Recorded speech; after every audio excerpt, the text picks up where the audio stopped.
Okay, good afternoon, or good morning, or good evening, whatever the case may be. I've got an example problem here on communication signals as traveling waves.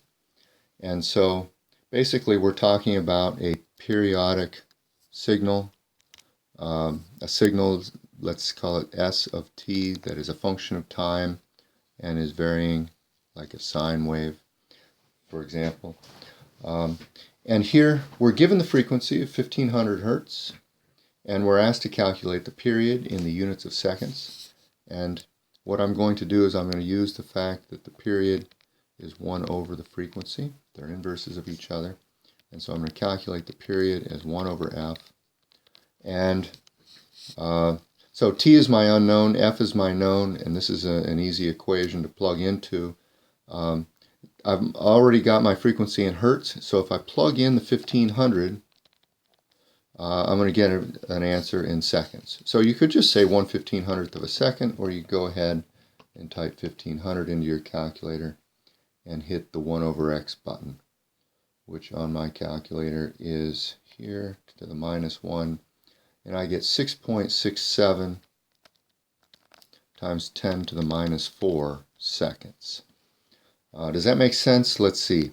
1/1000th of a second is 0.001 seconds, and this is 0.0006.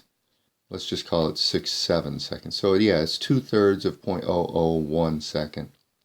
And so this does make sense.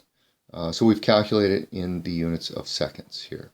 Okay, and if you want to double check the decimal place here, you write this out with some zeros and then double check.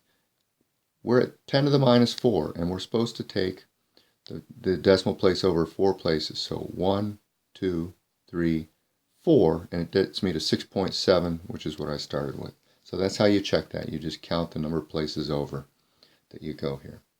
Part B asks us to express this period in the units of milliseconds. And so what I'm going to do here is I'm going to take t is 6.67 times 10 to the -4 seconds, and I'm going to multiply. Let me go ahead and put my units of seconds right on this number, and I'm going to multiply by 1000 milliseconds for 1 second. And this is a conversion factor, and this is good practice to do, to actually write it out. This is the number 1, and the seconds cancel, and I'm left with milliseconds in the answer. So I multiply something times 10 to the -4 times 1000. 1000 is 10 to the 3rd equals 1e3. 1 times 10 to the 3rd. Do not confuse that with 10e3. Okay? 1e3, 1000. 1 with 3 zeros. So this is 10 to the +3, and that cancels out 3 of the -4s, and I'm left with 6.67 times 10 to the -1 seconds. Milliseconds. That's the whole point here, is to get it into milliseconds. And that is 0.667 milliseconds. And I guess sometimes I'm rounding it up to 6.7 here, and sometimes I'm leaving it 667. Keep 2 or 3 decimals. Do not write 666666666 the way your calculator tells you. Okay. Okay, express the period in units of microseconds. Okay, now we're going to take another step. We got t is 6.67 times 10 to the -4 seconds. And now we're going to cancel out and say 1 second is 10 to the 6th microseconds. And again, the seconds cancel out. And now I've got 6.67 times 10 to the, 6 minus 4 is 2. Okay?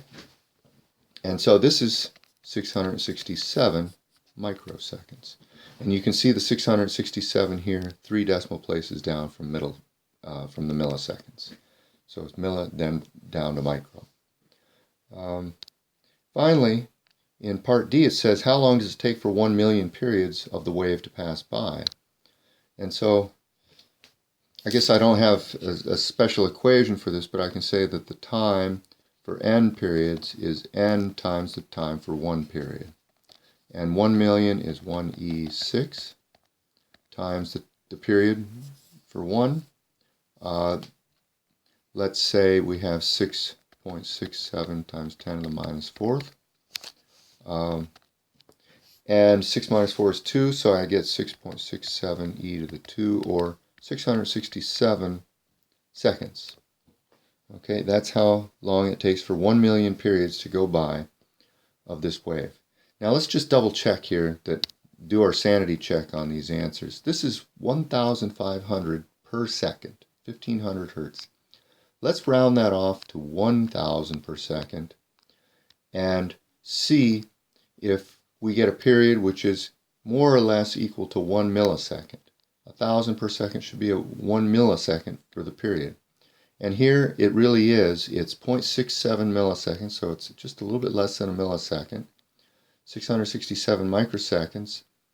And if it's 1,001 second, it should take about 1,000 seconds for a million of them to go by, because a million is 1,000 times bigger than 1,000. And indeed, we get 667 seconds, something like 1,000 seconds. So the calculations are straightforward. There are some unit conversions, and I do recommend this technique for the unit conversions.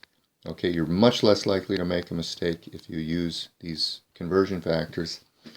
It makes it much easier to check your answer when you come back, say, to double check your work. And it also passes the test for the sanity check. Okay, hope that helps on this problem. Thanks for listening.